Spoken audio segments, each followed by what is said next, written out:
नमस्कार दोस्तों, मैं आप सभी का अपने YouTube चैनल की ऑनलाइन क्लासेस में स्वागत करता हूं। जैसा प्यार पिछली वीडियोज पर देखने को मिल रहा है, ऐसा ही प्यार बनाए रखिएगा। आशा करता हूं कि आप सभी समझते होंगे। बहुत ही इंपॉर्टेंट क्वेश्चन सेशन रहने वाला आने वाले एग्जाम के लिए। DMER, HSSC, ESIC, DSSB, नॉर्सेट, कोई भी CHO का एग्जाम बेटा बहुत इंपॉर्टेंट क्वेश्चन सेशन रहने वाला। अगर वीडियो आपको पसंद आई तो ज़्यादा से ज़्यादा शेयर कीजिएगा, वीडियो को लाइक कीजिएगा और चैनल को सब्सक्राइब कीजिएगा। आज की क्लास की शुरुआत करते हैं। बहुत इंपॉर्टेंट क्वेश्चन सेशन रहने वाला। आज की क्लास का सबसे पहला क्वेश्चन आप लोगों की स्क्रीन के ऊपर ये रहा। Nurse should expect a client with hyperthyroidism to report which health concern. अगर एक नर्स है, उसने बेटा किसी क्लाइंट को चेक किया है, उस रिपोर्ट को चेक किया, रिपोर्ट को चेक करने के बाद उसको बेटा हाइपरथायरॉयडिज्म लग रहा है, तो कौन से साइन एंड सिम्टम को देखकर वो एक्सपेक्ट कर सकते हैं कि उस क्लाइंट के अंदर, उस बंदे के अंदर क्या मिल सकता है? सर, हाइपरथायरॉयडिज्म मिल सकता है। ऑप्शन 1 है increase hepatitis and weight loss, भूख ज्यादा लगेगी और वेट लॉस कम होगा।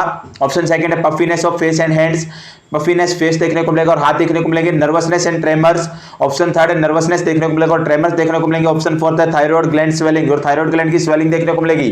फटाफट राइट आंसर देने की कोशिश करें बेटा, सभी बच्चे राइट आंसर देने की कोशिश करें। अगर सर मैं बात करके चलो बेटा, सबसे पहले हमेशा याद रखेगा हाइपोथायरॉयडिज्म।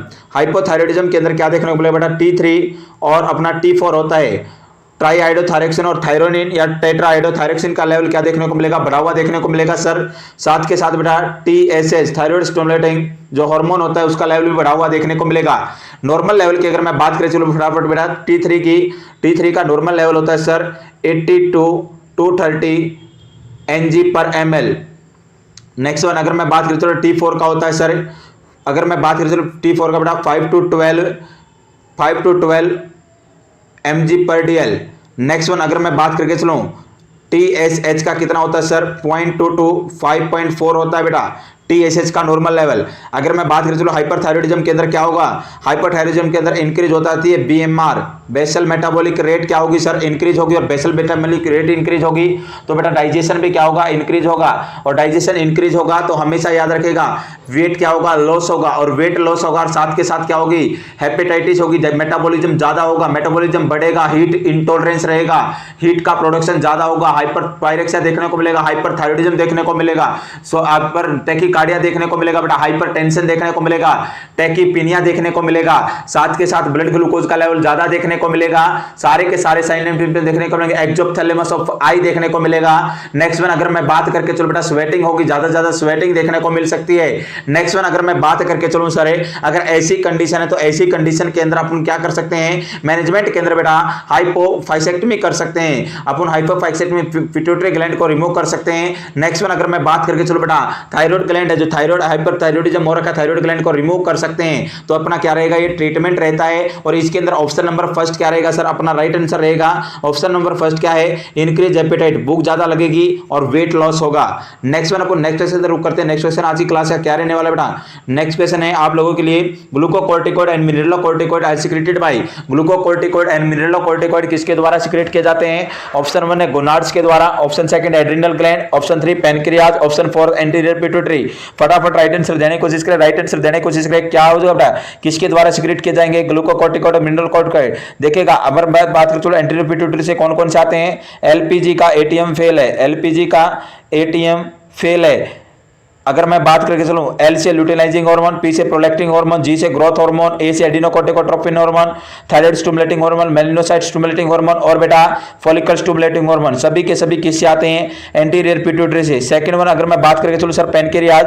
पैनक्रियाज बेटा, पैनक्रियाज दो पार्ट के एक्सोक्राइन ग्लैंड है, एक्सोक्राइन का भी काम करती है और एंडोक्राइन का भी काम करती है। जो टेल पार्ट होता है वो एंडोक्राइन का काम करने का कार्य करता है। इसके ऊपर बेटा 4 प्रकार की सेल पाई जाती है, अल्फा, बीटा, डेल्टा और पीपी सेल। अगर मैं बात करूं अल्फा सेल से आता है ग्लूकागोन, बीटा सेल से आता है बेटा इंसुलिन। नेक्स्ट वन अगर मैं बात करके चलो, डेल्टा सेल से आएगा सोमेटोट्रोपिन।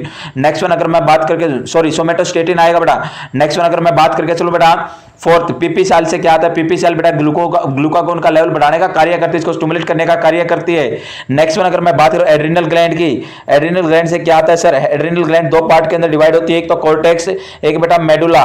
हमेशा याद रखिएगा कॉर्टेक्स होता है 80% काम करता है और मेडुला बेटा 20% है। अगर मैं बात करूं चलो बेटा, कॉर्टेक्स आउटर होता है और कॉर्टेक्स के अंदर अगर मैं बात करके चलो तो हमेशा याद रखिएगा GFR के नाम से, ग्लोमेरुलेसा फेसिकुलेटा रेटिकुलरिस। ग्लोमेरुलेसा से क्या आएगा सर? हमेशा याद रखें रखने की कोशिश कीजिएगा।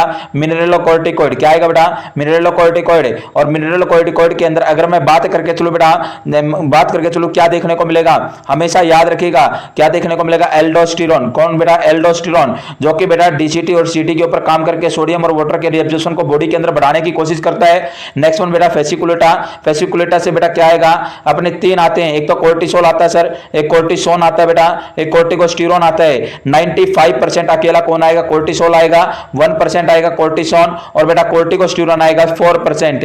नेक्स्ट वन बेटा अगर मैं बात करके रेटिकुलरिस, रेटिकुलरिस से सर अपने सेक्स हार्मोन आते हैं, और सेक्स हार्मोन के अंदर एंड्रोजन आएगा। नेक्स्ट वन बेटा मेडुला पार्ट होगा, मेडुला पार्ट से कौन आते हैं सर, कैटाकोलामाइन आते हैं। कौन आते हैं बेटा, कैटाकोलामाइन, और कैटाकोलामाइन के अंदर एपिनेफ्रिन, नोरेपिनेफ्रिन, और बेटा अपना बच गया थर्ड वन अगर मैं बात करके चलूं डोपामिन रिलीज होता है। अगर मैं बात करके चलूं गोनाड से, गोनाड से किसी भी प्रकार का कोई भी हार्मोन रिलीज नहीं होता। अपन बोल सकते हैं जैसे कि गोनाडोट्रोपिन रिलीजिंग हार्मोन होता है, और गोनाडोट्रोपिन हार्मोन्स को क्या करता है, जैसे कि एफएसएच और एलएच को रिलीज करने का कार्य करता है। एफएसएच होता है फॉलिकल स्टिमुलेटिंग हार्मोन, फॉलिकल्स को क्या करता है, मैच्योर करने, ग्राफियन फॉलिकल उनको मैच्योर करने का कार्य करता है। और लुटिनाइज हार्मोन बेटा ओवुलेशन के रिस्पांसिबल होता है, जो ग्राफियन फॉलिकल्स है उनको उसको रप्चर करने में सहायक होता है। कौन, लुटिनाइजिंग हार्मोन। तो हमेशा याद रखिएगा ग्लूकोकोर्टिकॉइड, मिनरलोकॉर्टिकॉइड कहां से आते हैं, एड्रिनल ग्लैंड से आते हैं सर। कौन सी ग्लैंड से आते हैं बेटा, एड्रिनल ग्लैंड से आते हैं सर। नेक्स्ट वन अपन नेक्स्ट क्वेश्चन तरफ करते हैं। नेक्स्ट क्वेश्चन क्या रहने वाला आज की क्लास का, फटाफट देखते हैं। Next question, the most important hormone secreted by pineal gland is, pineal gland के द्वारा कौन सा हार्मोन होगा जो कि सिक्रेटेड होता है, मोस्ट इंपोर्टेंट हार्मोन है जो कि सिक्रेटेड किया जाता है। ऑप्शन 1 है para hormone, option second thyroxine hormone, option 3 melatonin hormone, option 4 androgen. फटाफट राइट आंसर देने की कोशिश करें, राइट आंसर देने की कोशिश करें बेटा। एंड्रोजन तो अभी अभी बात की बेटा किससे आएगा, रेटिकुलरिस से आएगा, और रेटिकुलरिस किसका, एड्रिनल कॉर्टेक्स का। नेक्स्ट बेटा थायरोक्सिन, अगर मैं बात करके चलूं T3, T4 कहां से आता है, थायराइड ग्लैंड से आता है। Parathormone, parathyroid hormone अपन बोल सकते हैं, ये अपना कहां से आएगा बेटा, ये पैराथायराइड ग्लैंड से आता है। और बचा कौन सा, मेलेटोनिन सर। मेलेटोनिन रिस्पॉन्सिबल होता है स्किन की पिगमेंटेशन के लिए, स्किन के डार्कनेस के लिए रिस्पॉन्सिबल होता है। अगर मैं बात करके चलूं इसका लेवल कम हो जाए तो अपने को विटिलिगो देखने को मिलता है सर। क्या देखने को मिलता है बेटा, विटिलिगो देखने को मिलता है, किसकी कमी के कारण, मेलेटोनिन की कमी के कारण। नेक्स्ट वन अपन नेक्स्ट क्वेश्चन तरफ करते हैं। नेक्स्ट क्वेश्चन क्या रहने वाला आज की क्लास का बेटा, sleeping pulse rate is classically increase in, जब स्लीपिंग सोते टाइम पल्स रेट कौन सी डिजीज कंडीशन होगी, कौन सी कंडीशन होगी, कौन सा हार्मोन होगा जिसका लेवल बढ़ने या कम होने के कारण देखने को मिल सकती है। हाइपोथायराइडिज्म बेटा, पैराथायराइडिज्म, हाइपरथायराइडिज्म, हाइपर पैराथायराइडिज्म। फटाफट राइट आंसर देने की कोशिश करें, राइट आंसर देने की कोशिश करें। अभी अभी अपन ने जाना था बेटा मेन रोल हार्ट के अंदर, मेन रोल किसका रहता है, बीएमआर, और बीएमआर किसके अंदर बढ़ती है सर, हाइपरथायराइडिज्म के अंदर बढ़ती है। और हाइपोथायराइडिज्म के अंदर अगर बेटा बीएमआर बढ़ेगी, बेसल मेटाबॉलिक रेट बढ़ेगी, मेटाबॉलिज्म बढ़ेगा, मेटाबॉलिज्म बढ़ेगा, हीट का प्रोडक्शन होगा, हीट का प्रोडक्शन होगा तो साथ के साथ बेटा कार्डियक के ऊपर भी लोड बढ़ेगा, और कार्डियक के ऊपर लोड बढ़ेगा तो टैकीकार्डिया देखने को मिलता है। और स्लीपिंग टाइम में भी पल्स रेट इंक्रीज देखने को मिलती है। सर कौन सी कंडीशन के अंदर, हमेशा याद रखिएगा बेटा हाइपरथायराइडिज्म के अंदर। ऑप्शन नंबर 3 अपना राइट आंसर जाएगा। नेक्स्ट वन अपन नेक्स्ट क्वेश्चन तरफ करते हैं। नेक्स्ट क्वेश्चन क्या रहने वाला आज की क्लास का, नेक्स्ट क्वेश्चन है which sign and symptom would make the nurse suspect the client is experiencing thyroid storm. अगर मैं बात करें चलो कौन सा साइन एंड सिम्टम देखने के बाद एक नर्स सस्पेक्ट करेगी कि क्लाइंट के अंदर क्या हो गया, क्या एक्सपीरियंसिंग करेगी कि थायराइड स्ट्रॉम हो गया है। सबसे पहले तो अपने को पता होना चाहिए थायराइड स्ट्रॉम क्या होता है। पहले ऑप्शन देखते हैं बेटा क्या देखने को मिलेगा sir, constipation and hyperactive bowel sound. Constipation देखने को मिलेगी सर उसके अंदर, और हाइपर एक्टिव बाउल साउंड ज्यादा देखने को मिलेंगी। ऑप्शन सेकंड हाइपर पायरेक्सिया और टैकीकार्डिया देखने को मिलेगा सर। हाइपरटेंशन एंड ब्रेडिकार्डिया देखने को मिलेगा sir. Decrease respiration and hypoxia देखने को मिलेगा। फटाफट राइट आंसर देखिएगा बेटा, मैं बात करने की कोशिश कर रहा हूं क्या होगा अगर बेटा अपन क्या करने की कोशिश कर रहे हैं बेटा, अपन थायराइडेक्टोमी कर रहे हैं, थायराइडेक्टोमी करने की कोशिश कर रहे हैं, थायराइड ग्लैंड को रिमूव करने की कोशिश कर रहे हैं। जैसे ही थायराइड ग्लैंड को क्या करेंगे, रिमूव करेंगे तो T3 और T4 का रिलीज हो जाएगा ब्लड के अंदर, और ब्लड के अंदर रिलीज होगा तो इसका लेवल बढ़ जाएगा। और T3 और T4 का लेवल अचानक ज्यादा होने के कारण देखने को मिलता है थायराइड स्ट्रॉम। और मैंने बताया T3 और T4 अगर बढ़ रहा है तो हाइपरथायराइडिज्म वाले साइन एंड सिम्टम देखने को मिलेंगे। और हाइपरथायराइडिज्म वाले sign and symptom same as मैं बोल सकता हूं बेटा, बीएमआर बढ़ेगा तो मेटाबॉलिक रेट बढ़ेगा, मेटाबॉलिक रेट बढ़ेगा तो हीट बढ़ेगी, हीट इंटॉलरेंस होगा, हाइपर पायरेक्सिया होगा सर, टैकीकार्डिया होगा सर, हाइपरपीनिया देखने को मिलेगा बेटा, रेस्पिरेशन रेट बढ़ेगी। नेक्स्ट वन बेटा अगर में हाइपरटेंशन भी होगा, टैकीकार्डिया भी होगा बेटा। नेक्स्ट बेटा कॉन्स्टिपेशन नहीं, डायरिया होगा और हाइपर एक्टिव होंगी, बाउल साउंड है, रेस्पिरेशन इंक्रीज होगी, हाइपोक्सिया भी नहीं होगा, हाइपोक्सिया नहीं होगा, ज्यादा फटाफट क्या करें देखने को मिलेगा, हाइपरपिनिया देखने को मिल सकता है। तो अपना राइट आंसर क्या जाएगा सर, ऑप्शन नंबर सेकंड है, हाइपर पायरेक्स और टैकीकार्डिया देखने को मिलेगा थायराइड स्टॉर्म वाले केस के अंदर। नेक्स्ट वन अपन नेक्स्ट क्वेश्चन तरफ रुक करते हैं। नेक्स्ट क्वेश्चन क्या रहने वाला आज की क्लास का बेटा, नेक्स्ट क्वेश्चन आप लोगों के लिए, What is the priority nursing care to apply with severe hyperthyroidism? अगर एक क्लाइंट है और क्लाइंट है बेटा हाइपरथायरॉयडिज्म का, तो कौन सी प्रायोरिटी नर्सिंग प्रायोरिटी बनेगी, उसको प्रायोरिटी पहली प्रायोरिटी कौन सी देनी नर्सिंग केयर के अंदर? ऑप्शन 1 है SS for recent emotional drama, उसको एसएस करना कि वो दोबारा से कोई ड्रामा वगैरह करे, इमोशनली ड्रामा करे।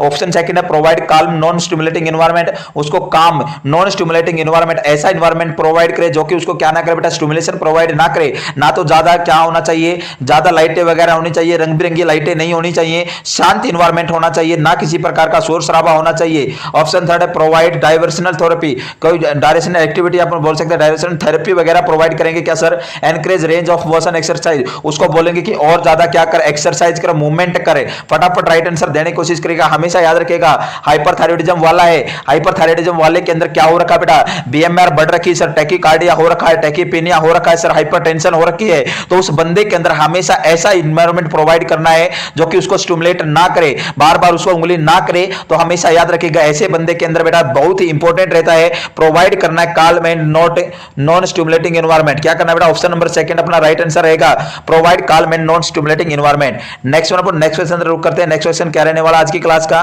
नेक्स्ट क्वेश्चन है बेटा biochemical test in hypothyroidism shows. अगर बायोकेमिकल टेस्ट चेक करना चाहूं हाइपोथायरॉयडिज्म के, तो शो क्या करेगा, रेज्ड टीएसएच लेवल, टीएसएच का लेवल बढ़ा हुआ मिलेगा, लो टीएसएच लेवल, टीएसएच का लेवल कम मिलेगा, no change in TSH level, TSH level के अंदर कोई चेंज नहीं आएगा, raised T3 level, T3 level बढ़ेगा। हमेशा याद रखिएगा अगर मैं बात करके चलो बेटा जो हाइपोथायरॉयडिज्म में दो प्रकार का होता है सर, प्राइमरी और सेकेंडरी। प्राइमरी के अंदर अगर मैं बात करें चलो हमेशा याद रखिएगा बेटा प्राइमरी के अंदर जो प्रॉब्लम मिल सकती है सब थायराइड ग्लैंड के अंदर मिल सकती है, लेकिन एंटीरियर पिट्यूटरी के अंदर किसी भी प्रकार की कोई भी प्रॉब्लम नहीं मिलेगी, ना ही हाइपोथैलेमस के अंदर कोई प्रॉब्लम मिलेगी। और उसके कारण बेटा थायराइड ग्लैंड के अंदर बेटा प्रॉब्लम होने के कारण क्या देखने को मिलेगा, टी3 और टी4 का लेवल कम मिलेगा। तो इसके कंपैरिजन में क्या देखने को मिलेगा, पॉजिटिव फीडबैक आएगा और पॉजिटिव फीडबैक मैकेनिज्म यूज होगा तो टीएसएच का लेवल बढ़ा हुआ देखने को मिलेगा। सेकेंडरी हाइपोथायरॉयडिज्म के अंदर अगर मैं बात करें चलो बेटा हमेशा याद रखिएगा प्रॉब्लम देखने को मिल सकती है एंटीरियर पिट्यूटरी के अंदर देखने को मिल सकती है सर, या हाइपोथैलेमस के अंदर देखने को मिल सकती है। उस कंडीशन के अंदर बेटा क्या देखने को मिलेगा, टीएसएच वहां से कम आएगा। अगर टीआरएच थायरोट्रोपिन रिलीजिंग हार्मोन कम आ रहा है तो एंटीरियर पिट्यूटरी से थायराइड स्टिमुलेटिंग हार्मोन कम आएगा। अगर मैं बात करें तो एंटीरियर पिट्यूटरी के अंदर प्रॉब्लम है तो थायराइड स्टिमुलेटिंग हार्मोन कम आएगा और टी3 और टी4 कम होगा। तो हमेशा याद रखिएगा अगर मैं प्राइमरी की बात करें चलो आप प्राइमरी के ऊपर बात करके चलते हैं तो अपने को क्या देखने को मिलता है, थायराइड के अंदर प्रॉब्लम होती है और थायराइड के अंदर प्रॉब्लम होती है तो टीएसएच का लेवल ज्यादा देखने को मिलता है। किसके कारण बेटा, पॉजिटिव फीडबैक मैकेनिज्म के कारण। तो अपना राइट आंसर क्या जाएगा सर, अपना राइट आंसर ए जाएगा। अगर मैं बात करके चलो बेटा टी3 का लेवल किसके अंदर देखने को बढ़ा हुआ देखने को मिलता है, अपने को हाइपरथायरॉयडिज्म के अंदर देखने को मिलता है। नेक्स्ट वन अपन बात करके चलो बेटा नेक्स्ट क्वेश्चन की तरफ रुक करते हैं। नेक्स्ट क्वेश्चन क्या रहने वाला आज की क्लास का, cretinism is due to deficiency of cretinism कौन सी हार्मोन की कमी के कारण देखने को मिलता है? ऑप्शन 1 है थायरोक्सिन, ऑप्शन सेकंड है एस्ट्रोजन, ऑप्शन 3 एपिनेफ्रिन, ऑप्शन 4 है रेनिन। फटाफट राइट आंसर देने की कोशिश करें, राइट आंसर देने की कोशिश करें बेटा। क्रेटिनिज्म कौन से डेफिशिएंसी, कौन से हार्मोन की डेफिशिएंसी के कारण देखने को मिलता है? हमेशा याद रखिएगा अगर मैं बात करके चलूं दो प्रकार की कंडीशन देखने को मिलती है। एक तो क्रेटिनिज्म मेरे को होता है बेटा मिक्सोडिमा। अगर मैं मिक्सोडिमा की बात करें चलो हमेशा याद रखिएगा थायरोक्सिन की कमी के कारण, हाइपोथायरॉयडिज्म होने के कारण देखने को मिलता है अडल्ट पर्सन के अंदर मिक्सोडिमा। अगर मैं बात करके चलूं सर बच्चों के अंदर अगर टी3 और टी4 का लेवल कम हो जाए, थायरोक्सिन का लेवल कम हो जाए तो क्रेटिनिज्म देखने को मिलता है। और क्रेटिनिज्म देखने को मिलता है बेटा कौन सी की कमी के कारण, थायरोक्सिन की कमी के कारण देखने को मिलता है। नेक्स्ट वन अपन नेक्स्ट क्वेश्चन रुक करते हैं। नेक्स्ट क्वेश्चन क्या रहने वाला आज की क्लास का, नेक्स्ट क्वेश्चन बेटा Addison disease is caused by insufficiency of hormone. Addison disease कौन से हार्मोन की कमी के कारण देखने को मिलती है? ऑप्शन 1 है sir thyroid hormone, option second है पैराथायराइड हार्मोन, ऑप्शन 3 है इंसुलिन, ऑप्शन 4 है कोर्टिकोस्टेरॉइड। फटाफट राइट आंसर देने की कोशिश करें बेटा। एडिशन डिजीज कौन सी हार्मोन की कमी के कारण देखने को मिलती है, thyroid hormone, parathyroid hormone, insulin. अगर मैं बात करके चलो बेटा एडिशन डिजीज, हमेशा याद रखिएगा एडिशन डिजीज के अंदर मिनरलोकोर्टिकॉइड और ग्लूकोकोर्टिकॉइड दोनों हार्मोन का लेवल कम हो जाता है। अगर दोनों हार्मोन का लेवल कम होगा, जैसे कि मैं बात करें तो मिनरलोकोर्टिकॉइड से एल्डोस्टेरोन आता है सर, और एल्डोस्टेरोन आता है तो बेटा हमेशा याद रखिएगा एल्डोस्टेरोन सोडियम और वाटर का रिएब्जॉर्प्शन करने का कार्य करता है। अगर सोडियम और वाटर का रिएब्जॉर्प्शन कम होगा तो बॉडी के अंदर हाइपरकैलेमिया होगा, हाइपोनेट्रीमिया होगा, हाइपोवोलेमिया होगा। साथ के साथ अगर मेटाबॉलिक एसिडोसिस की कंडीशन देखने को मिल सकती है। नेक्स्ट वन, अगर ग्लूकोकोर्टिकॉइड भी कम हो रहा है तो हमेशा याद रखिएगा बेटा क्या देखने को, हाइपोग्लाइसीमिया वगैरह, लिथार्जी वगैरह, रेस्टलेसनेस वगैरह देखने को मिल सकती है। तो हमेशा याद रखिएगा एडिशन डिजीज के अंदर कौन से हार्मोन की कमी होती है, कोर्टिकोस्टेरॉइड की। किसकी बेटा, कोर्टिकोस्टेरॉइड की कमी देखने को मिलती है। नेक्स्ट वन अपन बात करें, चलो बेटा नेक्स्ट क्वेश्चन है आप लोगों की स्क्रीन के ऊपर। अगर मैं बात करें चलो, which of the following is not directly related to pheochromocytoma, कौन सी कंडीशन है जो कि डायरेक्टली नहीं है, रिलेटेड नहीं है फियोक्रोमोसाइटोमा से। पेलर देखने को मिलेगा, प्रीस्पायरेशन देखने को मिलेगा, डिक्रीज बीपी या हेडेक। कौन सी कंडीशन है जो कि नहीं देखने को मिलती बेटा, जो कि नहीं देखने को मिलती, किसके कारण, फियोक्रोमोसाइटोमा के कारण। बाकी सारी की सारी देखने को मिलती है, कोई एक कंडीशन ऐसी जो कि देखने को नहीं मिलती। सबसे पहले तो अपने को पता होना चाहिए फियोक्रोमोसाइटोमा क्या होता है। फियोक्रोमोसाइटोमा होता है बेटा एड्रिनल ग्लैंड, एड्रिनल ग्लैंड का मेडुला पार्ट है, मेडुला पार्ट का क्या होना सर, ट्यूमर होना, कैंसर होना। और उसके अंदर बेटा हमेशा याद रखिएगा ट्यूमर होने के कारण क्या देखने को मिलेगा, पेलर भी देखने को मिलता है, प्रिस्पायरेशन भी देखने को मिलता है, बीपी इंक्रीज देखने को मिलता है, ना कि डिक्रीज।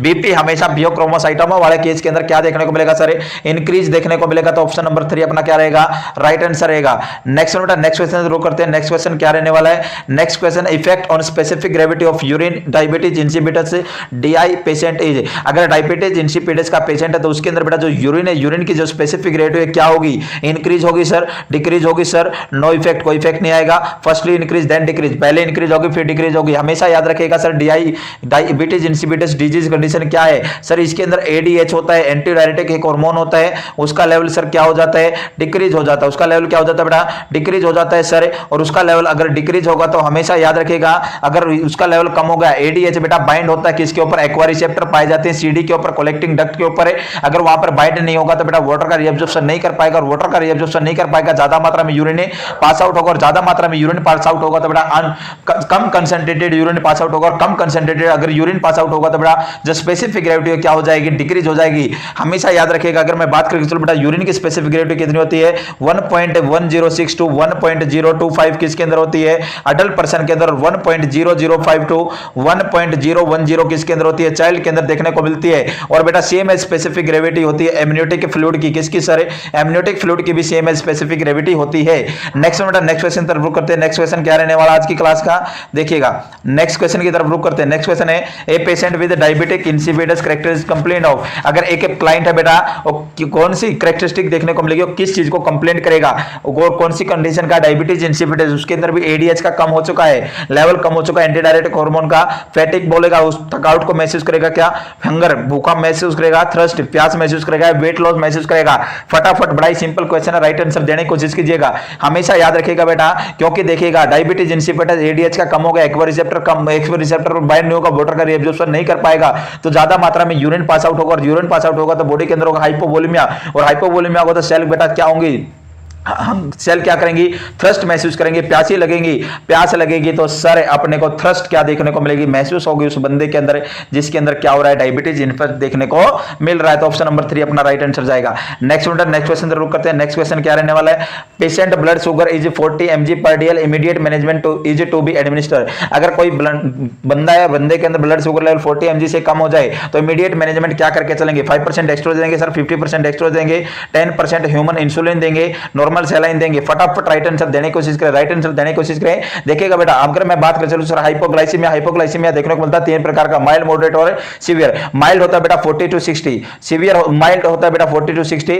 सेकंड में अगर मैं बात 20 to 40 होता है बेटा मॉडरेट, और 20 से कम हो जाए तो बेटा सीवियर होता है। हमेशा याद रखिएगा 40 to 60 के अंदर सर क्या दे सकते हैं, ओरल रूट से अपन ग्लूकोज दे सकते हैं, डायरेक्टली ग्लूकोज दे सकते हैं ओरल रूट से। मॉडरेट के अंदर भी सर अपन क्या दे सकते हैं बेटा, ओरल दे सकते हैं, ग्लूकोज को दे सकते हैं। और बेटा सीवियर के अंदर हमेशा याद रखिएगा 50% डेक्स्ट्रोज दे देनी है, डायरेक्टली दे देनी है, इमीडिएट दे देनी है। अगर अपन ऑप्शन के अंदर बेटा अगर यहाँ पर होता ओरल ग्लूकोज दे सकते क्या, बिल्कुल दे सकते हैं बेटा। मॉडरेट है ये 20 to 40 mg per DL level hypoglycaemia हो तो बेटा उसको बोलते हैं मॉडरेट हाइपोग्लाइसीमिया। अगर इसके अंदर ऑप्शन होता ओरल रूप से डायरेक्ट ग्लूकोज दे सकते तो राइट आंसर हो जाता। अगर इसके अंदर ऑप्शन नहीं है तो अपना आंसर सेकंड कौन सा जाएगा बेटा, ऑप्शन नंबर बी है 50% डेक्स्ट्रोज अपना क्या रहेगा, राइट आंसर रहेगा सर। डायरेक्टली इमीडिएट अपन को क्या देना है, 50% डेक्स्ट्रोज को एडमिनिस्टर कर देना है। नेक्स्ट क्वेश्चन आज की क्लास का बेटा, नेक्स्ट क्वेश्चन क्या रहने वाला है, which of the following combination of adverse effect must be carefully monitored when administering IV insulin to patient diagnosed with diabetic ketoacidosis। एक क्लाइंट है बेटा diabetic ketoacidosis, kind of diabetic ketoacidosis किसकी complication है, हमेशा याद रखिएगा टाइप 1 डायबिटीज मेलिटस के अंदर देखने को मिलती है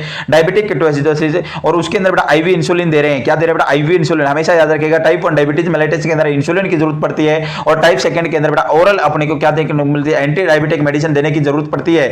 तो इसके अंदर दे रहे हैं बेटा, और देने के कारण बेटा अपने को कॉम्बिनेशन के कारण कौन सा एडवर्स इफेक्ट देखने को मिल सकता है, हाइपरकैल्सीमिया हाइपरनेट्रीमिया देखने को मिल सकता है सर, हाइपोकैलेमिया हाइपोग्लाइसीमिया देखने को मिल सकता है, हाइपोकैल्सीमिया हाइपोनेट्रीमिया देखने को मिल सकता है, हाइपरकैल्सीमिया और हाइपो लोइसीमिया देखने को मिल सकता है। फटाफट राइट आंसर देने की कोशिश कीजिएगा, राइट आंसर देने की कोशिश कीजिएगा। आप सभी को पता, अगर मैं बात करके चलो बेटा, ये तो अपनी ब्लड वेसल होगी, ये बेटा सेल है। हमेशा याद रखिएगा जो इंसुलिन है, इंसुलिन क्या काम करता है बेटा, ब्लड वेसल से सेल के अंदर बेटा क्या भेजने का काम करता है, ग्लूकोज को भेजने का काम करता है, और ग्लूकोज के साथ साथ बेटा पोटेशियम को भी भेजने का काम करता है। अगर मैं बात करूं इंसुलिन दे रहे तो इंसुलिन देने के कारण ब्लड के अंदर बेटा किसका लेवल है, पोटेशियम के साथ साथ बेटा ग्लूकोज का लेवल भी कम देखने को मिलेगा। तो ऑप्शन नंबर सेकंड अपना हाइपोकैलेमिया और हाइपोग्लाइसीमिया देखने को मिलेगा, राइट आंसर रहेगा। अगर video first question, which portion of heart receive oxygenated blood, heart का वह कौन सा पोर्शन होता है जो कि ऑक्सीजनेटेड ब्लड को रिसीव करता है। ऑप्शन फर्स्ट है left auricular, right auricular, left ventricle या लेफ्ट राइट वेंट्रिकल। फटाफट राइट आंसर देने की कोशिश करें बेटा, कौन सा पोर्शन होगा हार्ट का जो कि रिसीव करता है ऑक्सीजनेटेड ब्लड। सभी को पता होगा हार्ट के अंदर 4 चैम्बर होते हैं। कितने चैम्बर होते हैं सर, 4 चैम्बर होते हैं। और 4 चैम्बर के अंदर अगर मैं बात करूं तो बेटा राइट एट्रियम होता है सर, लेफ्ट एट्रियम होता है सर, राइट वेंट्रिकल होता है, लेफ्ट वेंट्रिकल होता है। सबसे छोटा होता है राइट एट्रियम 2 से 3 mm। नेक्स्ट में बेटा अगर मैं बात कर चलूँ, लेफ्ट अपना क्या रहेगा 3 से 4, राइट वेंट्रिकल रहेगा 4 से 5, और बेटा लेफ्ट वेंट्रिकल सबसे बड़ा होता है 12 से 15। अगर मैं बात करें चलो बेटा, जब राइट एट्रियम होता है उसके अंदर क्या पाया जाता है, अगर मैं बात करके चलूँ ऑक्सीजनेटेड ब्लड सबसे ज़्यादा, सबसे पहले अगर मैं बात करके चलूँ ऑक्सीजनेटेड ब्लड किसके अंदर आता है सर, लेफ्ट एट्रियम के अंदर आता है। अगर मैं बात करके चलूँ राइट एट्रियम के अंदर क्या आएगा, डीऑक्सीजनेटेड ब्लड आता है बेटा, और कहाँ से आता है, अगर मैं बात करके चलूँ अपर बॉडी पार्ट से सुपीरियर वेना केवा लेके आती है, और लोअर बॉडी पार्ट से बेटा इंफीरियर वेना केवा लेके आने का काम करती है, और हार्ट से बेटा कोरोनरी साइनस लेके आता है। अगर मैं बात करके चलो बेटा राइट एट्रियम के अंदर सर क्या क्या प्रेजेंट होता है, देखिएगा फटाफट मैं बात करता हूँ। राइट एट्रियम के अंदर बेटा जो टोटल डायमीटर होता है, जो सरफेस होता है वो होता है 2 to 3। नेक्स्ट वन अगर मैं बात करती हूँ सर राइट एट्रियम के अंदर बेटा ऐसे नोड पाया जाता है, ये पाया जाता है junction between superior vena cava and atrial septum. Next one अगर मैं बात करती हूँ बेटा राइट एट्रियम और लेफ्ट एट्रियम के बीच में एक ओपनिंग होती है जिसे अपन बोलते हैं फोरामेन ओवल। अगर मैं बात करती हूँ बेटा जन्म के बाद ये, अगर मैं बात 1 साल के बाद तो इसका स्ट्रक्चरली ये क्या होती है, क्लोज होती है। अगर विद इन अपन बोल सकते हैं बेटा 1 मिनट या 5 मिनट के अंदर बेटा, कई बुक्स के अंदर 5 मिनट, कई बुक्स के अंदर विद इन 1 मिनट इसका फंक्शन क्लोज हो जाता है। नेक्स्ट वन अगर मैं बात करूँ राइट एट्रियम और राइट वेंट्रिकल के अंदर एक के बीच में एक क्या होती है, वॉल प्रेजेंट होती है, जिसके द्वारा बेटा राइट एट्रियम से राइट वेंट्रिकल के अंदर ब्लड सर्कुलेट होता है, जिसे अपन बोलते हैं ट्राइक्युस्पिड वॉल। इसके अंदर बेटा अगर मैं बात करके चलूँ बेटा, अगर मैं बात करके चलूँ राइट एट्रियम के अंदर सर और क्या पाया जाता है, हमेशा याद रखिएगा राइट एट्रियम और लेफ्ट एट्रियम के बीच में बेटा एक वॉल क्या होता है, सेप्टम होता है, जिसे अपन बोलते हैं एट्रियल सेप्टम बोल के चलते हैं। नेक्स्ट में बेटा लेफ्ट वेंट्रिकल, लेफ्ट एट्रियम की मैं बात करता हूँ, लेफ्ट एट्रियम बेटा सबसे पहले ऑक्सीजनेटेड ब्लड को रिसीव करने वाला चैम्बर होता है। ये बेटा 4 वेन्स इसके अंदर ओपन होती हैं, और वेन भी कौन सी, पल्मोनरी वेन इसके अंदर ओपन होती हैं। अगर मैं बात करूँ लेफ्ट एट्रियम की, लेफ्ट एट्रियम और बेटा लेफ्ट वेंट्रिकल के बीच में एक वॉल प्रेजेंट होती है, जिसके द्वारा लेफ्ट एट्रियम से लेफ्ट वेंट्रिकल के अंदर ब्लड सर्कुलेट करता है। अगर मैं बात करूँ उस वॉल का नाम बेटा मिट्रल वॉल, या अपन बोल सकते हैं बाइकस्पिड वॉल। नेक्स्ट वन अगर मैं बात करें तो बेटा राइट वेंट्रिकल के अंदर अगर मैं बात करें तो बेटा राइट वेंट्रिकल और लेफ्ट वेंट्रिकल के बीच में एक ही सेप्टम होता है, जिसे बोलते हैं वेंट्रिकुलर सेप्टल। नेक्स्ट बेटा राइट वेंट्रिकल और सर जो अपनी पल्मोनरी आर्टरी होती है, इनके बीच में एक वाल होती है जिसे अपन बोलते हैं पल्मोनरी वाल। इसके अंदर भी बेटा डीऑक्सीजनेटेड ब्लड होता है, जो कि राइट वेंट्रिकल से कहां पर जाएगा, पल्मोनरी आर्टरी के द्वारा लंग्स में जाएगा प्यूरिफाई होने के लिए। नेक्स्ट वन अगर मैं बात करूं लेफ्ट वेंट्रिकल सबसे लार्जेस्ट चैम्बर होता है बेटा, इसके अंदर सर क्या होता है, ऑक्सीजनेटेड ब्लड होता है। अगर मैं बात करें चलो बेटा इसके अंदर ही क्या देखने को मिलते हैं बेटा, कॉन्ट्रैक्शन देखने को मिलते हैं और यही डिसाइड करता है कितना कार्डियक आउटपुट होगा और कितनी स्ट्रोक वॉल्यूम होगी।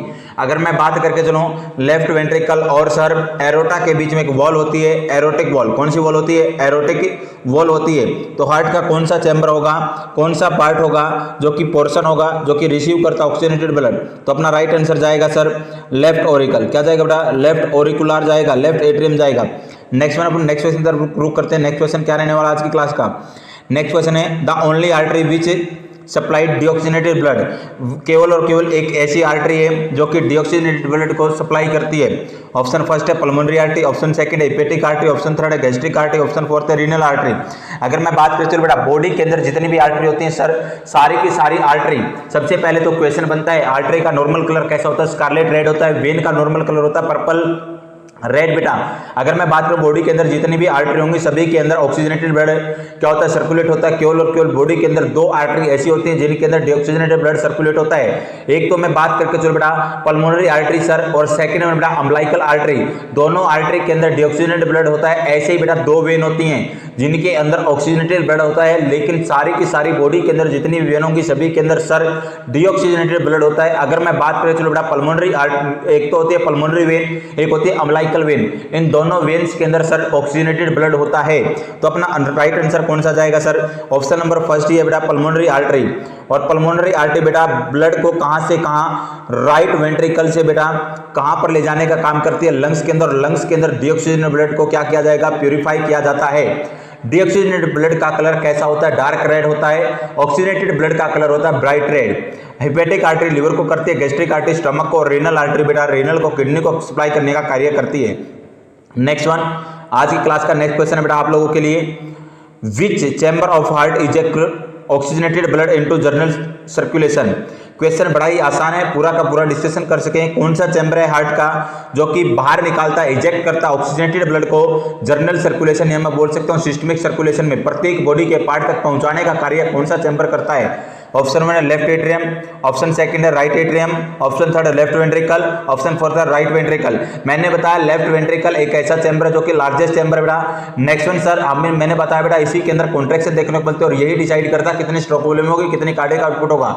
अगर इसके अंदर कॉन्ट्रैक्शन होगा तो ये इजेक्ट करता है, उसको बोलते हैं जैसे कि वन कॉन्ट्रैक्शन के अंदर कितना ब्लड बाहर जाएगा उसे तो बोलेंगे स्ट्रोक वॉल्यूम, और एक मिनट के अंदर कितना जाएगा उसे बोलते हैं कार्डियक आउटपुट बोलते हैं। तो बेटा कौन डिसाइड करता है, कौन करता है, किसके कौन सा चैम्बर करता है? रिस्पॉन्सिबल होता है सर लेफ्ट वेंट्रिकल। कौन सा होता है बेटा? Left ventricle.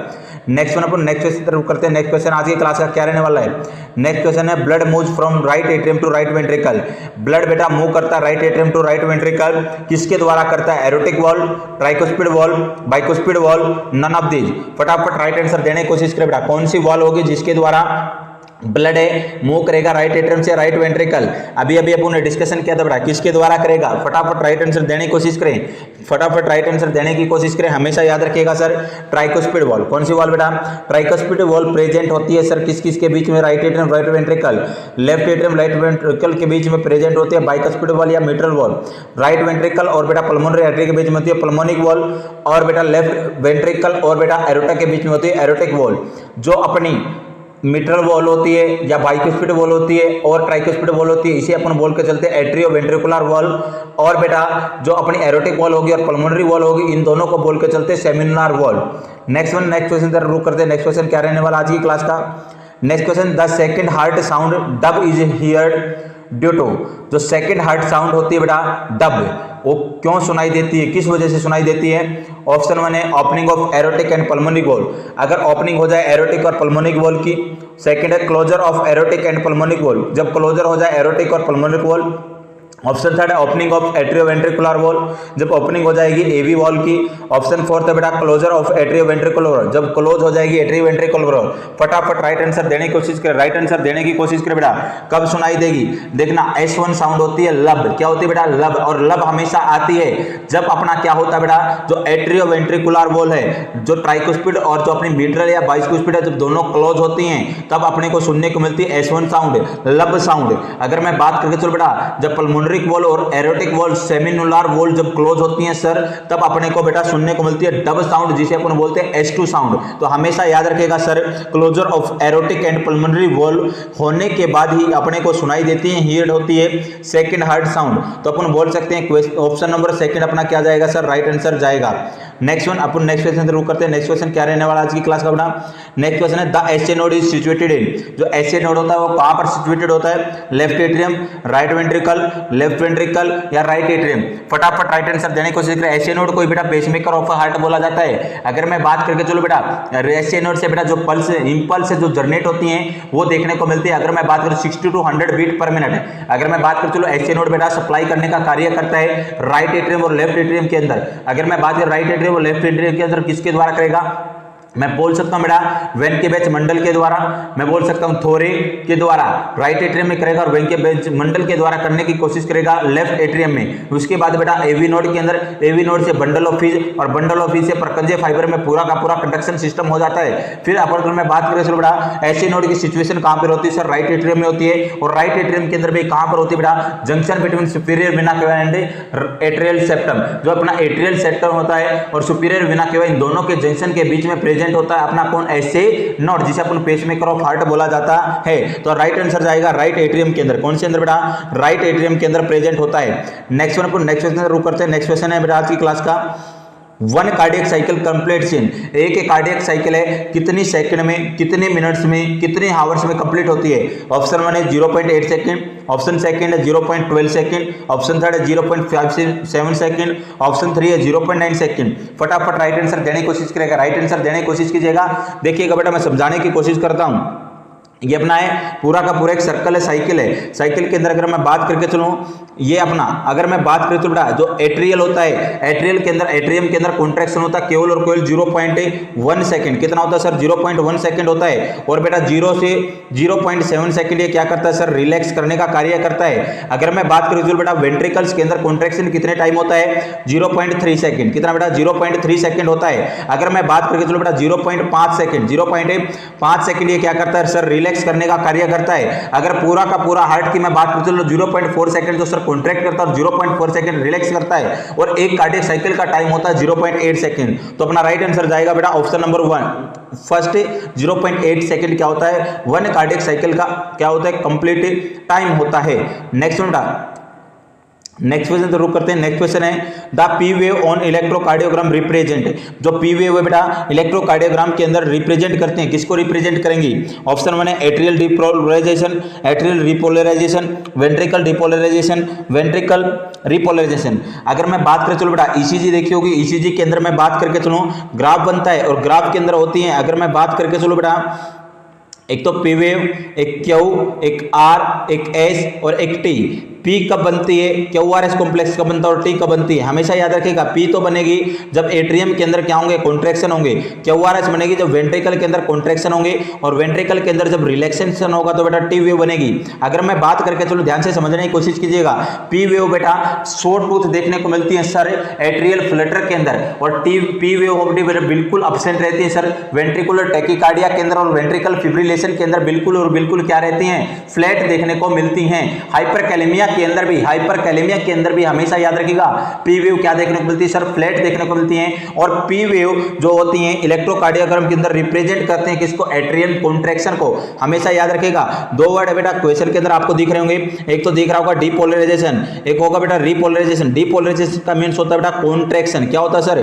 कॉन्ट्रैक्शन होता है। और रिपोलराइजेशन का मीन्स होता है बेटा रिलैक्सेशन। क्या होता है सर? रिलैक्सेशन होता है। तो हमेशा याद रखिएगा सर जो एट्रियल डिपोलराइजेशन है इसका इंडिकेट करती है कौन सी वेव? P wave.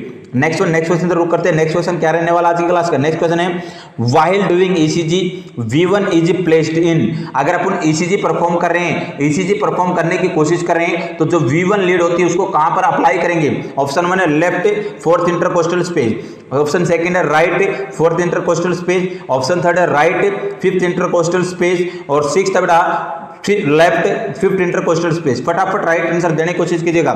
जैसे कि V12 V6 होती है, V12 V6 होती है, हमेशा याद रखिएगा। V1 बेटा फोर्थ राइट इंटरकोस्टल स्पेस पे आएगी।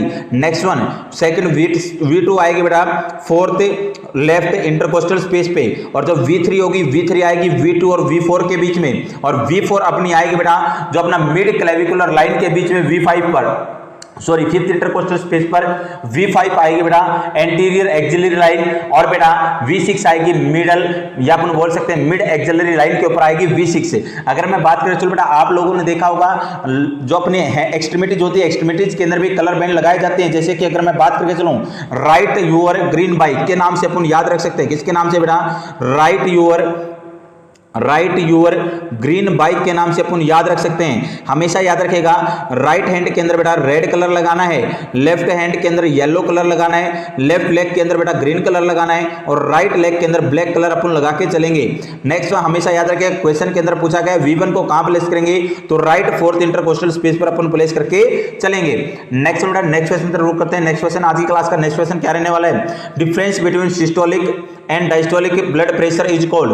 अगर बेटा मैं बात करके चलूं सिस्टोलिक और डायस्टोलिक प्रेशर दोनों के बीच में डिफरेंस क्या बोला जाएगा?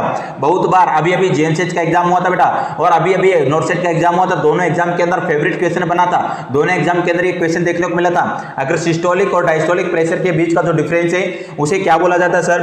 पल्स रेंज बोला जाएगा, पल्स प्रेशर बोला जाएगा, पल्स लेंथ बोला जाएगा, या पल्स डेफिसिट बोला जाएगा। फटाफट राइट आंसर देने की कोशिश करें, राइट आंसर देने की कोशिश करें बेटा। क्या बोला जाएगा?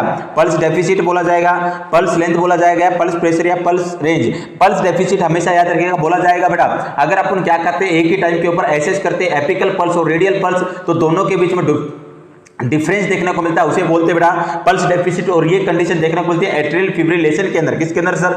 एट्रियल फिब्रिलेशन के अंदर। अगर सिस्टोलिक और डायस्टोलिक प्रेशर के बीच में डिफरेंस है तो उसको अपन बोलेंगे बेटा पल्स प्रेशर। क्या बोलेंगे बेटा? Pulse pressure. अगर नॉर्मल है बेटा 120 mmHg सिस्टोलिक और 80 mmHg डायस्टोलिक है, तो दोनों का पल्स प्रेशर आएगा 40 mm of Hg। Next question रुक करते हैं। नेक्स्ट क्वेश्चन आज की क्लास का रहने वाला बेटा pulse pressure of blood pressure 140/90 mm of Hg।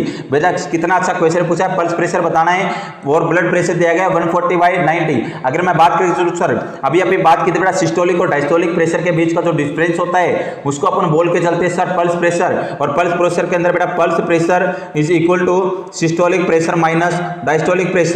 Systolic pressure है सर 140 और डायस्टोलिक बेटा 90, तो सर 50 mm ऑफ Hg। कितना आ जाएगा बेटा? 50 mm ऑफ Hg आ जाएगा। नेक्स्ट बेटा नेक्स्ट क्वेश्चन रुक करते हैं। नेक्स्ट क्वेश्चन आज की क्लास का रहने वाला है to calculate cardiac output heart rate is multiplied with. अगर बेटा आपने को कार्डियक आउटपुट निकालना है और कार्डियक आउटपुट निकालना है तो हार्ट रेट को किससे मल्टीप्लाई करना है? देखिएगा मैं बात करके चलो बेटा blood eject from the left ventricle in a contraction. अगर एक कॉन्ट्रैक्शन के अंदर लेफ्ट वेंट्रिकल से कितने ml ब्लड को बाहर फेंका जा रहा है, बाहर निकाला जा रहा है, उसे बोल के चलते हैं सर स्ट्रोक वॉल्यूम। क्या बोल के चलते हैं बेटा? Stroke volume. और नॉर्मल स्ट्रोक वॉल्यूम होती है 70 ml। कितनी होती है बेटा? 70 ml। अगर आप लोगों को डेफिनेशन देखने को मिले blood eject from the left ventricle in 1 minute, अगर लेफ्ट वेंट्रिकल से 1 मिनट के अंदर कितना ब्लड इजेक्ट किया जा रहा है उसे बोलते हैं सर कार्डियक आउटपुट। क्या बोलते हैं? Cardiac output. कार्डियक आउटपुट निकालने का फॉर्मूला है हार्ट रेट इनटू में स्ट्रोक वॉल्यूम, और टोटल होता है बेटा अगर मैं बात करूं चलो बेटा 5040 ml अप्रोक्स बोल सकते हैं 5 लीटर। क्या बोल सकते हैं सर? 5 लीटर बोल सकते हैं। और हमेशा याद रखने की कोशिश कीजिएगा बेटा, हमेशा याद रखिएगा हार्ट कार्डियक आउटपुट का सबसे ज्यादा किसको जाता है? तो हमेशा याद रखिएगा बेटा लीवर को जाता है सर। किसको जाता है बेटा? लीवर को जाता है। हमेशा याद रखिएगा लीवर की बस है, लीवर की बस है। लीवर को जाएगा, फिर जाएगा किडनी को, और फिर जाएगा ब्रेन को, और फिर जाएगा हार्ट को। अगर मैं बात करूं चलो बेटा लीवर को 1500 ml, किडनी को 1250 ml, और ब्रेन को बेटा 800 से 850 ml, हार्ट को बेटा 250 से 400 ml अपन बोल सकते हैं। तो अपना राइट आंसर क्या रहेगा सर? स्ट्रोक वॉल्यूम से मल्टीप्लाई करके चलते किसको? कार्डियक आउटपुट किसको? हार्ट रेट को क्या निकालने के लिए? कार्डियक आउटपुट निकालने के लिए। नेक्स्ट बेटा नेक्स्ट क्वेश्चन रुक करते हैं। नेक्स्ट क्वेश्चन क्या रहने वाला आज की क्लास का? नेक्स्ट क्वेश्चन है the amount of blood eject by each ventricle contraction is called. अगर बेटा देखिए पूरी डेफिनेशन मैंने बता दी, blood eject from the left ventricle in each contraction. एक कॉन्ट्रैक्शन में, प्रत्येक कॉन्ट्रैक्शन में कितना ब्लड इजेक्ट किया जा रहा है उसे अपन क्या बोलेंगे? तो उसे अपन बोल के चलते हैं सर स्ट्रोक वॉल्यूम। क्या बोलते हैं बेटा? स्ट्रोक वॉल्यूम बोल के चलते हैं। अगर यहाँ पर 1 मिनट के अंदर आता तो सर कार्डियक आउटपुट बोल के चलते हैं। नेक्स्ट बेटा नेक्स्ट क्वेश्चन से रुक करते हैं। नेक्स्ट क्वेश्चन रहने वाला है cardiac output increase in case of. कौन सी कंडीशन होगी जिसके अंदर कार्डियक आउटपुट इंक्रीज देखने को मिलता है? ऑप्शन फर्स्ट है बेटा शॉक के अंदर, ऑप्शन सेकंड है एरिथमिया के अंदर, ऑप्शन थर्ड है कंजेस्टिव हार्ट फेलियर के अंदर, ऑप्शन फोर्थ है हाइपोक्सिया के अंदर। फटाफट राइट आंसर देने की कोशिश करें, राइट आंसर देने की कोशिश करें बेटा। कौन सी कंडीशन होगी जिसके अंदर बेटा कार्डियक आउटपुट इंक्रीज देखने को मिलता है? हमेशा याद रखिएगा दो प्रकार की कंडीशन, एक तो फिजियोलॉजिकल, एक पैथोलॉजिकल। फिजियोलॉजिकल के अंदर मैं बात करूं बेटा, कौन सी कंडीशन होगी जिसके अंदर अपने को बेटा कार्डियक आउटपुट बढ़ा हुआ देखने को मिलेगा? प्रेगनेंसी के अंदर बोल सकते हैं सर। सेकंड बेटा अगर मैं बात कर चलूं हाई एल्टीट्यूड, अगर अपन ज्यादा ऊंचाई पे चढ़ते हैं और ज्यादा ऊंचाई पे चढ़ते तो हाइपोक्सिया होता है, ऑक्सीजन की कमी होती है, उसके अंदर कार्डियक आउटपुट बढ़ेगा सर। नेक्स्ट बेटा कोई बंदा एक्सरसाइज करता है, उस बंदे के अंदर भी फिजियोलॉजिकल कार्डियक आउटपुट बढ़ा हुआ देखने को मिलता है। तो अपना ऑप्शन क्या बेटा, शोक के अंदर हमेशा क्या होगा? डिक्रीज होगा। एरिथमिया के अंदर इंबैलेंस देखने को मिलेगा, कंजेस्टिव हार्ट फेलियर के अंदर कम होगा, और हाइपोक्सिया कंजेस्टिव हार्ट फेलियर क्या होगा? हार्ट अनेबल होगा क्या करने में? पंप करने में सफिशिएंट ब्लड, जो कि अपनी बॉडी की डिमांड को क्या कर सके? पूरा कर सके। तो अपना राइट आंसर रहेगा सर हाइपोक्सिया के अंदर क्या देखने को मिलता है? हाइपोक्सिया के अंदर सर अपने को कार्डियक आउटपुट इंक्रीज देखने को मिलता है। नेक्स्ट बेटा नेक्स्ट क्वेश्चन शुरू करते हैं। नेक्स्ट क्वेश्चन क्या रहने वाला आज की क्लास का? नेक्स्ट क्वेश्चन है right common carotid artery arise from, कहां से अराइज होती है? लेफ्ट सुपरक्लेवियन आर्टरी से, राइट एक्सिलरी आर्टरी से, आर्च ऑफ एरोटा से, ब्रैकियोसेफेलिक आर्टरी। फटाफट राइट आंसर देने की कोशिश करें बेटा। Right common carotid artery arise कहां से होती है? लेफ्ट सुपरक्लेवियन आर्टरी से, left right axillary artery, arch of aorta या ब्रैकियोसेफेलिक आर्टरी। हमेशा याद रखिएगा बेटा, जो राइट कॉमन कैरोटिड आर्टरी है और आज होती है बेटा ब्रैकियोसेफेलिक आर्टरी से। कहां से होती है बेटा? ब्रैकियोसेफेलिक आर्टरी से सर। ब्रैकियोसेफेलिक आर्टरी से बेटा देखना, अगर मैं बात करें चलो बेटा, एक तो होती है लेफ्ट कॉमन कैरोटिड आर्टरी, एक होती है बेटा लेफ्ट सुपरक्लेवियन आर्टरी। अगर मैं बात करें चलूं दो कौन सी होंगी सर? एक तो अपनी होगी बेटा ब्रैकियोसेफेलिक आर्टरी से दो आएंगी, एक तो आएगी बेटा राइट कॉमन कैरोटिड आर्टरी और एक आएगी राइट सुपरक्लेवियन आर्टरी। अगर मैं बात करूं चलो बेटा राइट कॉमन कैरोटिड आर्टरी और लेफ्ट कॉमन कैरोटिड आर्टरी दोनों मिलकर क्या बनाती हैं सर? आगे जाकर वर्टिब्रल आर्टरी का फॉर्मेशन करते हैं, और वर्टिब्रल आर्टरी बेटा दोनों मिलकर वर्टिब्रल आर्टरी का फॉर्मेशन करने के बाद बेटा अगर मैं बात करूं चलो ये ब्रेन के अंदर ब्लड सप्लाई करने का क्या करती हैं सर? कार्य करती हैं। तो हमेशा याद रखिएगा right common carotid artery arise होती है ब्रैकियोसेफेलिक आर्टरी से। नेक्स्ट बेटा नेक्स्ट क्वेश्चन की तरफ रुक करते हैं। नेक्स्ट क्वेश्चन है all are the statement are true regarding peripheral chemoreceptor except troponin T, troponin I, myoglobin, lactase dehydrogenase. फटाफट राइट आंसर देने की कोशिश करें, राइट आंसर देने की कोशिश करें बेटा। कौन सा एंजाइम होगा जो कि बेटा केवल और केवल हार्ट की जो मिडल लेयर होती है मायोकार्डियम उसके अंदर प्रेजेंट होता है? सभी को पता होगा बेटा हार्ट के अंदर 3 लेयर होती हैं, पेरिकार्डियम, मायोकार्डियम, एंडोकार्डियम। अगर मैं बात करें चलो बेटा पेरिकार्डियम के अंदर भी बात करें चलो बेटा एपिकार्डियम। कौन सी सर? एपिकार्डियम। अगर मैं बात करके चलो हमेशा याद रखिएगा जो मायोकार्डियम होती है मिडिल जो लेयर होती है हार्ट की उसके अंदर मैं बात करें चलो बेटा कॉन्ट्रैक्शन और रिलैक्सेशन का प्रोसेस होती है। और क्वेश्चन पूछा गया है उसके अंदर कौन सा एंजाइम होता है? एक अपना एंजाइम होता है, अगर मैं बात करके चलूं CK creatinine kinase. Creatinine kinase की अगर मैं बात करके चलूं बेटा, अगर एमआई के बाद बात करके चलें 3 to 6 आवर के बाद ये क्या होता है? बढ़ देखने को मिलता है, और इसका पीक लेवल होता है 18 आवर्स के ऊपर, और ये नॉर्मल हो जाता है 72 आवर्स के बाद। इसका लेवल बढ़ा हुआ देखने को मिलता है आफ्टर ट्रोपोनिन। किसके बाद बेटा? ट्रोपोनिन के बाद। अगर मैं बात करें चलूँ CKMB, एक होता है CKMB, एक होता है CKMM, एक होता है CKBB। अगर मैं बात करें चलो बेटा CKMB होता है 5%, CKMM होता है 95%, और BB होता है अपन बोल सकते हैं 0% होता है।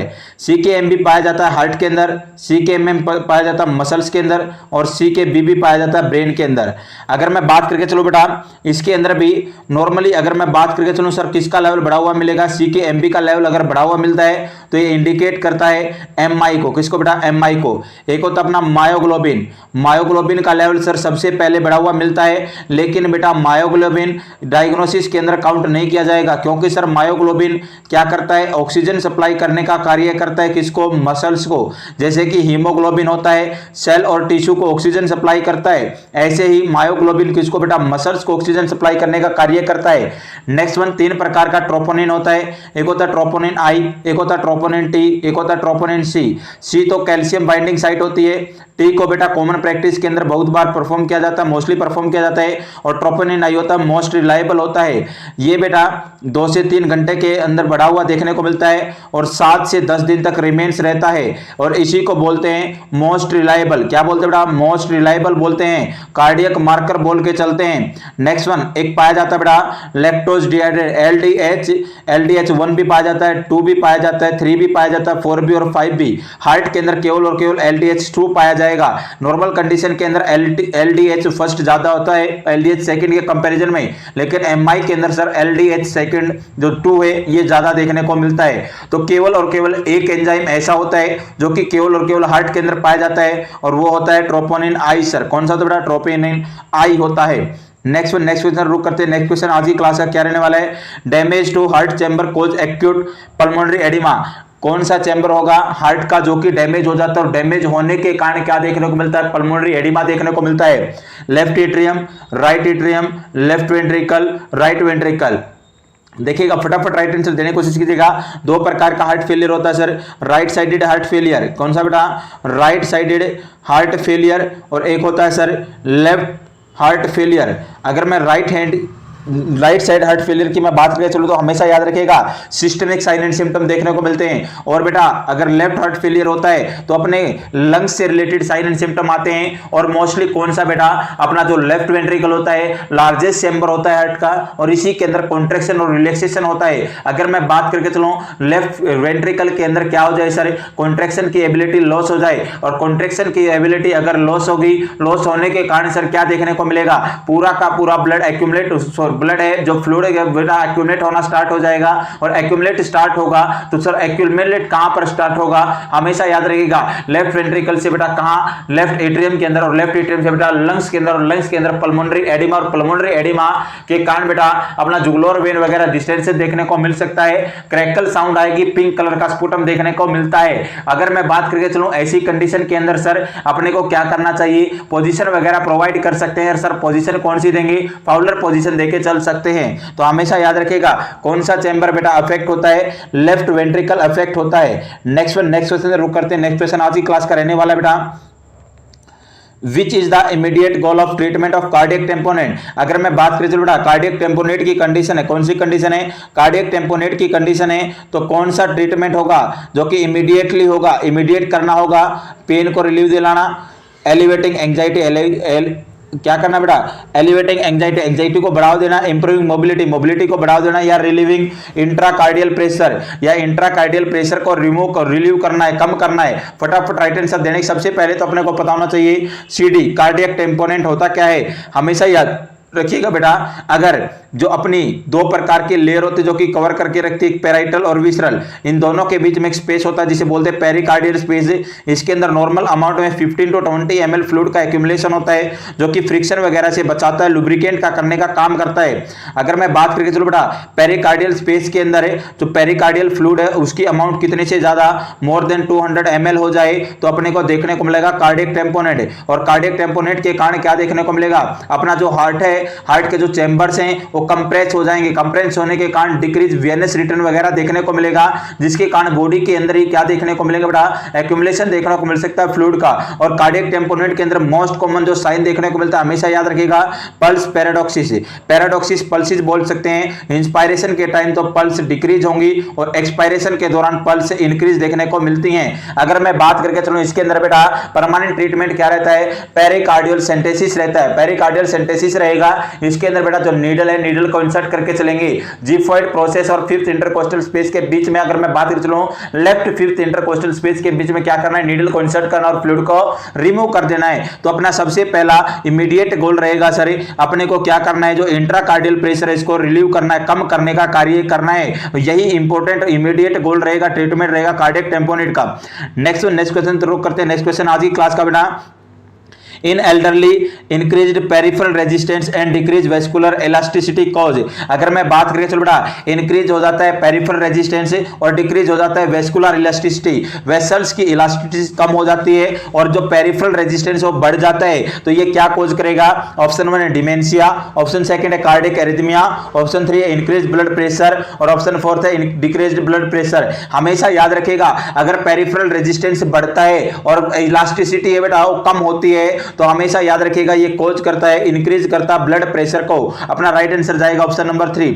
नेक्स्ट क्वेश्चन रुक करते हैं। नेक्स्ट क्वेश्चन रहने वाला आज की क्लास का, the coronary artery most commonly involved in atherosclerosis. Atherosclerosis condition के अंदर कौन सी कैरोटिड आर्टरी होगी, सॉरी कौन सी कोरोनरी आर्टरी होगी जो कि मोस्ट कॉमन अफेक्टेड होती है? Left anterior descending artery, left main coronary artery, right coronary artery या सर्कमफ्लेक्स कोरोनरी आर्टरी? फटाफट राइट आंसर देने की कोशिश करिएगा। अगर मैं ब्लड सप्लाई की बात करें, चलो हार्ट के अंदर बेटा ब्लड सप्लाई कार्डियक आउटपुट का, टोटल कार्डियक आउटपुट का बेटा 4 to 5% देखने को मिलता है। अगर सर मैं बात करके चलो बेटा कोरोनरी आर्टरी करती है, और कोरोनरी आर्टरी भी एक तो राइट कोरोनरी आर्टरी, एक left coronary artery. Right coronary artery केवल और केवल 20 से 25% सप्लाई करने का कार्य करती है, और बेटा जो अपनी left coronary artery sir 75 to 80% करने का कार्य करती है। अगर मैं बात करूं चलो लेफ्ट कोरोनरी आर्टरी बेटा 2 के अंदर डिवाइड होती है, एक तो बेटा लेफ्ट एंटीरियर डिसेंडिंग आर्टरी लाडा के नाम से जानते हैं, एक लेफ्ट सर्कमफ्लेक्स आर्टरी के नाम से जानते हैं। अगर मैं दोनों के अंदर भी बात करें चलो, जो लाडा होती है ये 50% करने का सप्लाई करने का कार्य करती है हार्ट को, और 25% करती है लेफ्ट सर्कमफ्लेक्स आर्टरी। अगर लाडा की मैं बात करें चलो, लाडा बेटा हमेशा याद रखिएगा सप्लाई करती है सर कहां पर? लेफ्ट वेंट्रिकल के एंटीरियर पार्ट के ऊपर करती है बेटा, जो वेंट्रिकुलर सेप्टम, एट्रियोवेंट्रिकुलर सेप्टम बेटा उसके एंटीरियर पर, या मैं बोल सकता हूं उसके सुपीरियर पर सप्लाई करने का काम भी कौन करती है? लाडा करती है। और मैंने बताया जो लेफ्ट वेंट्रिकल है, लेफ्ट वेंट्रिकल में सबसे ज्यादा सप्लाई करने का काम ही लाडा का है। अगर लाडा के अंदर क्या आ जाएगा बेटा, ऑब्स्ट्रक्शन हो जाएगा, तो क्या कॉज होने के चांसेस रहेंगे? हमेशा याद रखिएगा एथेरोस्क्लेरोसिस के अंदर कौन सी कॉमन कैरोटिड आर्टरी होगी जो कि इन्वॉल्व होती है, तो लाडा के नाम से हमेशा आंसर देके आना है। लेफ्ट एंटीरियर डिसेंडिंग आर्टरी होती है जो कि बेटा क्या होती है? मोस्ट कॉमनली इन्वॉल्व होती है, इफेक्टेड देखने को मिलती है एथेरोस्क्लेरोसिस के अंदर। नेक्स्ट क्वेश्चन शुरू करते हैं। नेक्स्ट क्वेश्चन आज की क्लास का, पैथोफिजियोलॉजी बिहाइंड एंजाइना पेक्टोरिसिस। एक कंडीशन होती है, डिजीज कंडीशन होती है एंजाइना पेक्टोरिसिस, उसके पीछे पैथोफिजियोलॉजी क्या है? सबसे पहले अगर मैं बात करके चलूं, जो ट्यूनिका इंटीमा होती है, ट्यूनिका इंटीमा इनर लेयर होती है ब्लड वेसल की, उसके ऊपर पाए जाते हैं स्पेंजर रिसेप्टर। अगर अपन कुछ भी बेटा ऑयली सब्सटेंस का यूज करते हैं, ऑयली के अंदर पाए जाते हैं एलडीएल, जो एलडीएल होंगे ये बाइंड होते हैं स्पेंजर रिसेप्टर से, और बाइंड होने के बाद जो अपनी आर्टरी कोरोनरी आर्टरी है उसको नैरोइंग कर देते हैं। नैरोइंग होने के कारण सर क्या होगा? डिक्रीज ब्लड सप्लाई होती है बेटा सेल और टिश्यू को, और सेल और टिश्यू को अगर डिक्रीज ब्लड सप्लाई होगी, ब्लड सप्लाई कम होने के कारण एक रेस्पिरेशन देखने को मिलता है, एनारोबिक रेस्पिरेशन। और एनारोबिक रेस्पिरेशन होगा तो लैक्टिक एसिड का फॉर्मेशन होता है, और जहां जहां पर बॉडी के जिस भी पार्ट के अंदर लैक्टिक एसिड का फॉर्मेशन होगा तो सीवियर पेन देखने को मिलता है। और एंजाइना पेक्टोरिस वही कंडीशन होती है जिसके अंदर सीवियर चेस्ट पेन देखने को मिलता है। और ये सीवियर चेस्ट पेन क्यों होता है बेटा? Inadequate oxygen supply to the myocardium. अगर मायोकार्डियम के अंदर इनएडिक्वेट ऑक्सीजन सप्लाई होती है तो देखने को मिलता है। तो ऑप्शन नंबर 4 अपना राइट आंसर जाएगा। नेक्स्ट क्वेश्चन शुरू करते हैं। नेक्स्ट क्वेश्चन है बेटा आज की क्लास का, which among the following is false regarding the drug in nitroglycerin. अगर अपन नाइट्रोग्लिसरीन एक मेडिसिन होती है बेटा, उसके बारे में बात करके चलें तो कौन सी बात है? आपके पास 4 ऑप्शन दिए गए हैं, उनमें से एक बात है जो कि गलत होती है। ऑप्शन 1 है before taking the drug drink sip of water. Drug लेने के से पहले, मेडिसिन को लेने से पहले अपने को एक सिप किसकी ले लेनी चाहिए? वाटर की ले लेनी चाहिए। ऑप्शन सेकंड है द ड्रग इज एडमिनिस्टर्ड सबलिक्यूल और एज स्प्रे इन एंजाइना। अगर मैं बात करके चलो, जो ड्रग है उसको एडमिनिस्टर करना चाहिए सबलिंगुअली और अंडर द टंग लेना चाहिए, और स्प्रे इन एंजाइना और एज ए स्प्रे के रूप में लेना चाहिए। Nitroglycerin is a vasoconstrictor. जो नाइट्रोग्लिसरीन है वो वेजो कॉन्स्ट्रिक्टर होती है। Option 4 the drug is a photosensitive. जो ड्रग है वो फोटोसेंसिटिव होती है। फटाफट राइट आंसर देने की कोशिश करें, राइट आंसर देने की कोशिश करें। हमेशा याद रखिएगा बेटा, जो नाइट्रोग्लिसरीन होती है वो फोटो सेंसिटिव भी होती है, लेने से पहले सिर्फ वाटर भी लेना होता है और इसको under the tongue sublingual route से लिया जाता है। अगर मैं बात करूं, चलो एंजाइना पेक्टोरिस के अंदर लिया जाता है, 3 डोज इसकी ली जाती है, 5 मिनट का गैप रखना होता है। अगर 3 डोज देने के बाद भी पेन में रिलीफ नहीं मिले तो समझ लेना जो एंजाइना पेक्टोरिस था कन्वर्ट हो चुका है एमआई के अंदर, मायोकार्डियल इन्फेक्शन के अंदर। अगर मैं बात करूं, चलो एंटीजी नाइट्रोग्लिसरीन बेटा वेजो डायलेस्टर होती है, ना कि वेजो कॉन्स्ट्रिक्टर होती है। तो अपना ऑप्शन नंबर 3 क्या जाएगा सर? राइट आंसर रहेगा। ये चीज इसके बारे में गलत दी गई है। नेक्स्ट क्वेश्चन रुक करते हैं। नेक्स्ट क्वेश्चन है आज की क्लास का। अगर मैं बात कर चलूं, most common site of myocardial infarction is, most common कौन सी साइट होती है मायोकार्डियल इन्फ्रैक्शन की? Anterior wall of left ventricle, inferior wall of left ventricle, या posterior wall of right ventricle, या posterior wall of left ventricle. मैंने अभी अभी बताया कौन सी बेटा, एथेरोस्क्लेरोसिस के अंदर कौन सी आर्टरी है जो कि मोस्ट कॉमन इन्वॉल्व होती है? लाडा, लेफ्ट एंटीरियर डिसेंडिंग आर्टरी, और left anterior descending artery supply करने का कार्य करती है एंटीरियर वॉल या anterior part of the left ventricle. तो बेटा एमआई के अंदर कौन सी साइट होगी जो कि मोस्ट कॉमन है, देख इन्फ्रैक्शन के अंदर है, देखने को मिलती है? तो anterior wall of left ventricle. कौन सा आंसर जाएगा बेटा? Anterior wall of left ventricle अपना राइट आंसर रहेगा। नेक्स्ट क्वेश्चन जरूर करते हैं। नेक्स्ट क्वेश्चन आज की क्लास का, cause of shock in A client with myocardial infarction. अगर एक क्लाइंट है बेटा मायोकार्डियल इन्फ्रैक्शन हो गया है तो उसके अंदर शॉक का मोस्ट कॉमन कारण क्या रहेगा? Decrease in cardiac output, cardiac output का कम होना, लेस ब्लड वॉल्यूम का कम होना, वेजो डायलेशन होना, या पल्मोनरी एडिमा। फटाफट राइट आंसर देने की कोशिश करें बेटा। एमआई हो गया है, मायोकार्डियल इन्फ्रैक्शन हो गया है, इन्फ्रैक्शन होने के कारण क्या देखने को मिलेगा? शॉक। और शॉक का कारण क्या रहेगा? कार्डियक आउटपुट का कम होना, ब्लड वॉल्यूम का कम होना, वेजो डायलेशन होना, या पल्मोनरी एडिमा होना। हमेशा याद रखिएगा मायोकार्डियल इन्फ्रैक्शन, मायोकार्डियम जो मिडिल लेयर होती है हार्ट की, उसका काम होता है कॉन्ट्रैक्शन और रिलैक्सेशन करने का। अगर बेटा उनकी डेथ हो जाए, जो उसके अंदर सेल पाई जाती हैं उनकी डेथ हो जाएगी, तो कॉन्ट्रैक्शन की एबिलिटी लॉस हो जाएगी। इलास्टिसिटी, कॉन्ट्रैक्शन और रिलैक्सेशन की एबिलिटी लॉस होने के कारण जो कार्डियक आउटपुट कम देखने को मिलेगा, और कार्डियक आउटपुट कम होने के कारण सर शॉक देखने को मिलेगा। तो अपना राइट आंसर जाएगा decrease in cardiac output. Next question जरूर करते हैं। नेक्स्ट क्वेश्चन है बेटा आज की क्लास का, Which is the most common blood vessel used in CABG? Coronary artery bypass grafting surgery है, उसके अंदर कौन सी ब्लड वेसल है जो कि मोस्ट कॉमन यूज की जाती है? The saphenous vein, the femoral artery, the popliteal vein, the iliac artery. Right answer देने की कोशिश कीजिएगा, राइट आंसर देने की कोशिश कीजिएगा किसका यूज किया जाता है। देखिएगा बेटा, अगर मैं बात करें चलूं, सबसे पहले ट्रीटमेंट होता है PTCA, परक्यूटेनियस कोरोनरी आर्टरी। अपन बात करके चल बेटा, एक क्या करते हैं, एक बैलून होता है, फ्लेक्सिबल बैलून को इंसर्ट किया जाता है। फ्लेक्सिबल बैलून को इंसर्ट करने के बाद अपन सबसे पहले क्या करेंगे, उसको इन्फ्लेट करेंगे।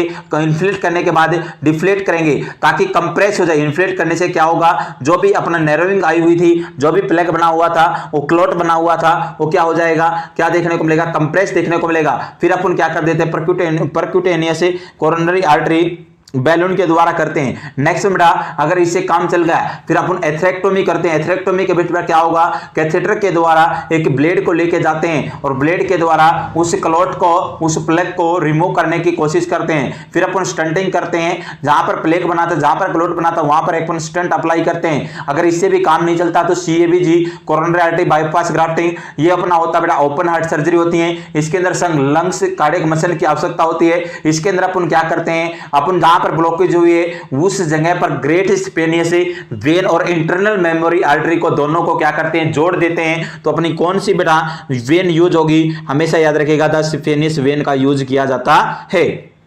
नेक्स्ट क्वेश्चन जरूर करते हैं। नेक्स्ट क्वेश्चन रहने वाला आज की क्लास का, विच of the following is the correct pathway of for propagation of A cardiac impulse. Cardiac impulse को प्रोपेगेट करने के लिए कौन सा करेक्ट पाथवे रहेगा, रास्ता करेक्ट रहेगा?